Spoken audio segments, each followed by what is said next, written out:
আসসালামু আলাইকুম। সম্মানিত দর্শক শ্রোতা সবাই কেমন আছেন? আশা করি সবাই ভালো আছেন।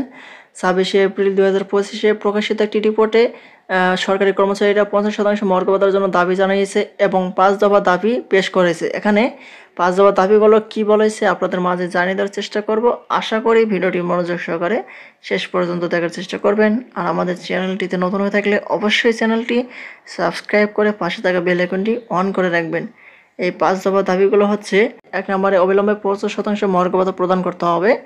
২ নম্বর হচ্ছে নবম বেতনের কমিশন গঠন করতে হবে। ৩ নম্বর হচ্ছে ১০ ধাপে বেতন নির্ধারণ করতে হবে। ৪ নম্বর হচ্ছে পদোন্নতির সুযোগ দিতে হবে। ৫ নম্বর হচ্ছে যৌক্তিক পেনশনের ব্যবস্থা করতে হবে। এই ৫টি দাবি জানানো হয়েছে সরকারি কর্মচারীদের পক্ষ থেকে। আর দাবি না আদায় পর্যন্ত আপনার আগামী ১০ এবং ১১ মে একটি বিশাল আন্দোলনের কথা ডাক দেওয়া হয়েছে, যে এখানে বলা হয়েছে যে আগামী ১০ এবং ১১ মে ২ দিনব্যাপী তাদের একাদশ জাতীয় সম্মেলনের ঘোষণা করেছে।